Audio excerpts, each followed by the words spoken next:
বোরখা পরা মেয়েগুলো দেখেন রাস্তাঘাটে ওই যে নায়কের হাত ধরে চুমু খাচ্ছে।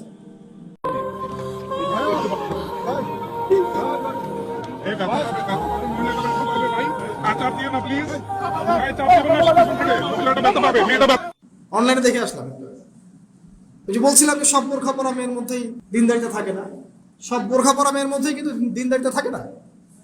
তো বোরখা থেকে পাগল হওয়ার দরকার নেই এত। এবং সে বলছে আমার জীবন সার্থক। মানে একজন গায়রে মাহরাম ব্যক্তিকে, ফিল্ম স্টার একজন গায়রে মাহরাম ব্যক্তি, তাকে সে হাত ধরে চুমু খেয়ে বলছে তার জীবন সার্থক। তাহলে কোন প্রজন্ম লালন করে কবরে যাচ্ছে ওরা চিন্তা করেন একটু। আর যার হাতটা ধরে এই কাজটা করছে সে আবার মাথায় হাত বুলাই দিচ্ছে, মা ভালো থাকে। আশ্চর্য একটা বিষয়। আর এগুলো আমরা প্রমোট করছি অনলাইনের মধ্য দিয়ে, যে কোনো অনলাইনে দেখবেন এটা চলছে রাতারাতি। মানে এগুলো উস্কানো হচ্ছে আপনার, আমাদেরকে শোনেন, আমাদেরকে এগুলো এইসব পাপের মধ্যে এমনভাবে নিয়ে আসা হচ্ছে যে মনে হচ্ছে এগুলো স্বাভাবিক। এক সময় একটা মেয়ে যদি রেপ হতো মানুষের মাথা ব্যথা শুরু হয়ে যেত, অফিস আদালত কোর্ট কাচারি করে একাকার করে ফেলতাম। এখন রেপ হতে হতে হতে হতে মনে হয় এটা স্বাভাবিক। আগে একটা মানুষ মদ পান করলে তার মধ্যে একটা ফিলিংস থাকতো আমি খারাপ কাজ করছি। এখন এই মদকে প্রমোট করতে করতে মদটাকে এত ইজি করে ফেলা হচ্ছে, মনে হচ্ছে স্বাভাবিক বিষয়। মানুষ খুন করাটা, আগে একটা মানুষকে খুন করলে মানুষ মনে হতো যেটা এটা বিশাল পাপ, একটা সমাজের মানুষ ওর দিকে খারাপ চোখে তাকায় থাকতো। আর খুন হতে হতে হতে মানুষ মিডিয়াটাকে প্রমোট করছে, করতে করতে নর্মাল। এই পাপগুলোকে নর্মাল করে ফেলার ট্রেন্ডটা মিডিয়ার মধ্যে দিয়ে করা হয়েছে, স্বাভাবিকভাবে নেওয়া হচ্ছে সবকিছু। গার্লফ্রেন্ড বয়ফ্রেন্ড অ্যাফেয়ার্সকে আগে মানুষ লুকায় লুকায় করতো, চিঠি দিলেও লুকায় লুকায়, যেটা কেউ জানতে না পারে। এখন ওপেন রাস্তায় সব, মানে এটা নর্মাল করে ফেলা হচ্ছে। আরো যে কি হবে সামনে আল্লাহ ভালো জানেন। সুবহানাল্লাহ। যারা বড় বড় শহরগুলোতে থাকি তাদের তো মানে দিন শুরু হয় আল্লাহর নাফরমানি দিয়ে, আর রাত আসে মানুষের গজব দিয়ে, মানুষের অভিশাপ দিয়ে। মেয়েরা আগে যদি বেপর্দায় চলতো লজ্জা করতো, একটা লজ্জাবোধ ছিল, যে একটা লজ্জা লাগতো যে না আমি খারাপ ভাবে চলছি, মানুষ আমাকে দেখছে কেমন লাগছে। এখন দেখবেন ও গেঞ্জি পরে হাঁটছে, কোনো ফিলিংস নাই, স্বাভাবিক, নর্মাল করে ফেলা হচ্ছে এগুলো সবকিছু। এখন দেখবেন মেয়েদেরকে, ছোট ছোট মেয়েগুলোকে রেপ করা হচ্ছে, ছোট ছোট বাচ্চা মেয়ে, দেখবেন কয়েকদিন পর এটাও স্বাভাবিক হয়ে যাবে। প্রতারণা, আগে মানুষ প্রতারণা করলে মানুষ মনে করতো যে আমাকে মানুষ প্রতারক মনে করতে পারে, একটা চক্ষু লজ্জা কাজ করতো। এখন সেই চক্ষু লজ্জা নাই, নর্মাল। ঘুষ নেওয়াটাকে মানুষ মনে করতো আগে যে কেউ জানতে পারলে হয়তো সমস্যা, মানে নর্মাল, এখন নিতেই পারে, ঘুষ ছাড়া হবে না তোমার জব।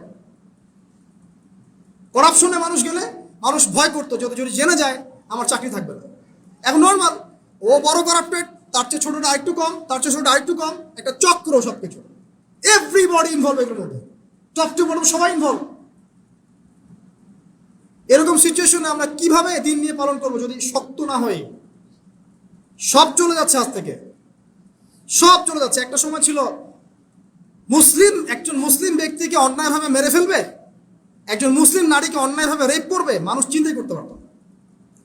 একজন মুসলিম নারীর সম্ভ্রম বাঁচানোর জন্য এই ভারতবর্ষে সশস্ত্র যুদ্ধ হয়েছে বিন কাসিমের নেতৃত্বে, একটা মেয়ের ইজ্জত বাঁচানোর ইস্যুকে কেন্দ্র করে।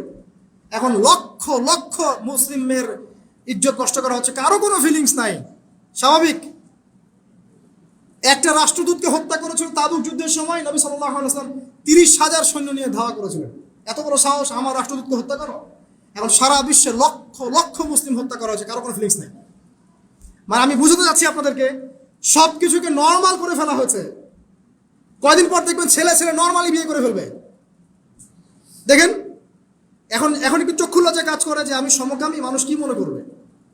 আস্তে আস্তে দেখবেন এমন সময় আসবে ও মনে করবে যে নর্মাল।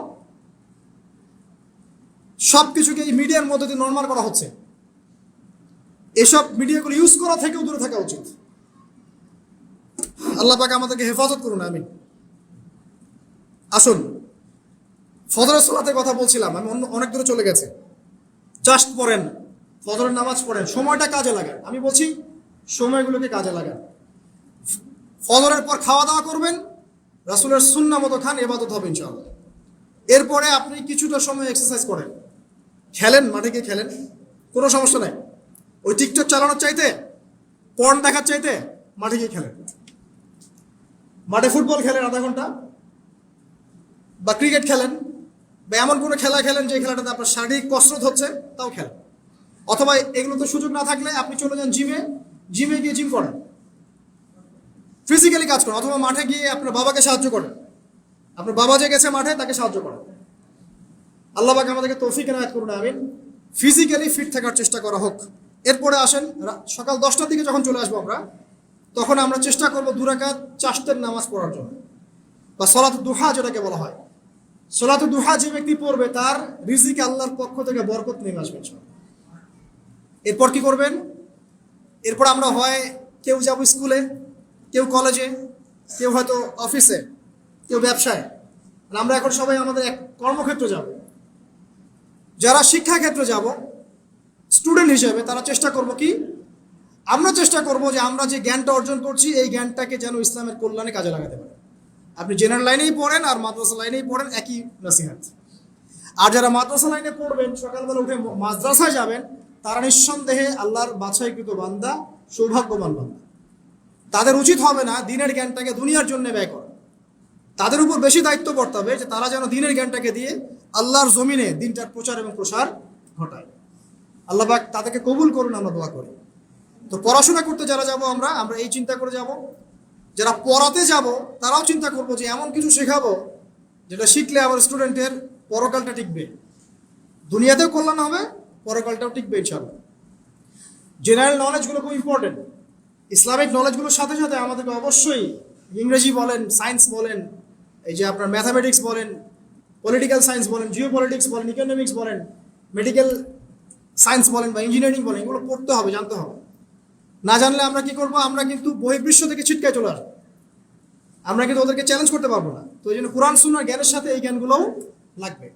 অতএব যে যেখানে পড়াশোনা করছেন অনেস্টির সাথে পড়াশোনা করেন, আপনার জ্ঞানটাকে ইসলামের কল্যাণে কাজে লাগানোর চেষ্টা করবেন। এটা গেল এডুকেশন সেক্টর। যারা আমরা ব্যবসায় যাব, রাতে তাহাজ্জুদ পড়েছি, ফজর জামাতে পড়েছি, ইশরাক পড়েছি, এখন কি ব্যবসায় কি মাপে কম দিব? ওখানে ইবাদত নাই, ওখানে ব্যবসায় মাপে কম দেওয়া যাবে না। ওখানে গিয়ে কি আমি মাল মজুত করব? ওখানে গিয়ে কি আমি মালের মধ্যে পণ্যে ভেজাল দিব, মিশাবো? একজন সৎ এবং অনেস্ট ব্যবসায়ী, নবীজি বলছেন সাল্লাল্লাহু আলাইহি ওয়াসাল্লাম, একজন সৎ এবং অনেস্ট ব্যবসায়ী কিয়ামতের মাঠে নবীদের সাথে থাকবে ইনশাআল্লাহ। আর যারা মাপে ভেজাল দিবে, পণ্যে ভেজাল দিবে, অন্যকে ঠকাবে, নবীজি বলছেন মান ওয়াশানা ফালাইসা মিন্না, যে ব্যক্তি মানুষের সাথে ধোঁকাবাজি করে, প্রতারণা করে, মাপে কম দেয়, ঠকায়, মজুত করে, জনগণকে কষ্ট দেয়, গভর্নমেন্টকে চাপে ফেলে, এরা আমাদের উম্মতের অন্তর্ভুক্ত। অতএব ব্যবসা করলেই যে পার পেয়ে যাবে এমন নয়। ব্যবসা করতে হবে করার মতো আমানতদারিতার সাথে।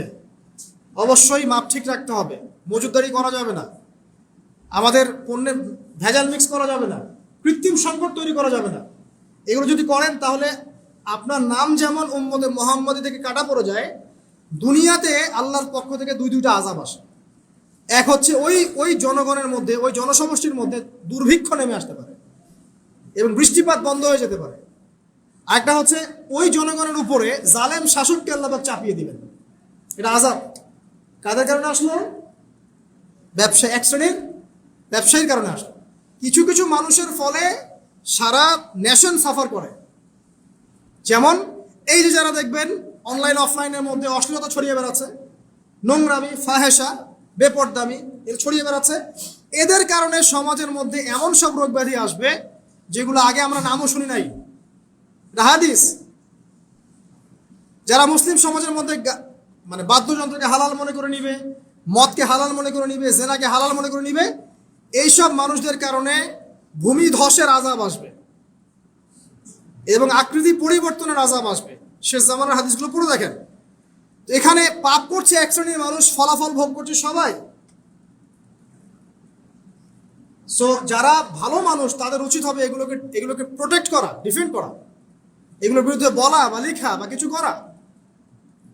সূরা নূরে আল্লাহ পাক বলছেন ইন্নাল্লাযীনা ইয়ানতাশি'আল ফাহিশাতা ফিল্লাযীনা আমানু, যারা মুমিনদের মধ্যে ফাহেশা, নোংরামি, অশ্লীলতাকে ছড়িয়ে দিতে চায়, পছন্দ করে, ইন্নাল্লাযীনা ইউহিব্বুনা ইয়ানতাশি'আল ফাহিশাতা ফিল্লাযীনা আমানু লাহুম আযাবুন আলীমুন ফিদ দুনিয়া ওয়াল আখিরাহ, দুনিয়া এবং আখিরাতে এদের জন্য ভয়ঙ্কর শাস্তি আছে।